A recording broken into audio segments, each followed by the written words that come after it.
Here we're asked to sketch the graph of f of x equals 2 times the log base 3 of x minus 1. I know I'm going to be using my transformations of functions. Because I see an x minus 1 on the inside of another function, that tells me I will have a horizontal shift to the right 1 unit. Because I have a function times 2, that means I'll have a vertical stretch by a factor of 2. So a vertical stretch by a factor of 2. Okay, well now the big question is, what function are we transforming? Well, my parent function here will be the logarithm base 3 of x. So that's the function I want to graph first. When I'm sketching the graph of an exponential function, when I'm sketching the graph of a logarithmic function, I like to use the same table every time.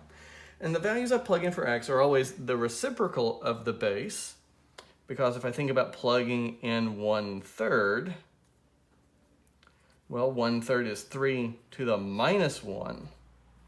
That basic property of the logarithm says then this function value has to be minus 1 every time. If I plug 1 in, I get the log base 3 of 1, that has to be 0. And I plug in 3, and I get log base 3 of 3 is 1. So I always use the reciprocal of the base itself, and 1. And this is really the same table I use when I'm graphing y equals 3 to the x, just with the x's and y's reversed. Let's plot these points and see what our parent function looks like. So at 1/3, I'm at minus 1, 1, 0 is on my graph, and then finally, 3, 1. Exponential functions have a horizontal asymptote at y equals 0. My logarithms have a vertical asymptote at x equals 0. So here is my parent function, the logarithm base 3 of x.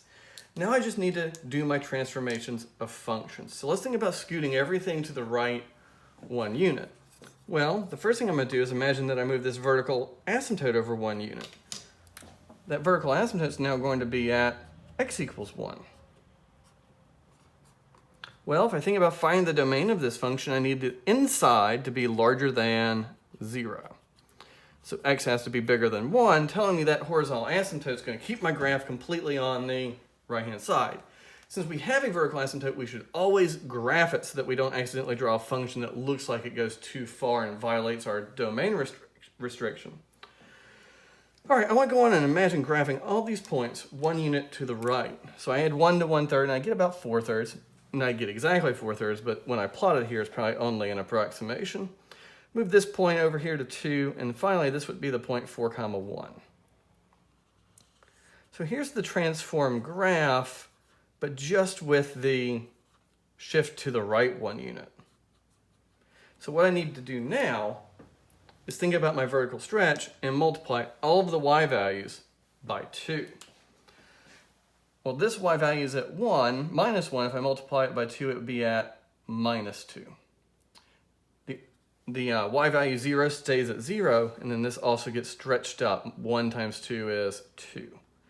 And so here is my fully transformed logarithm.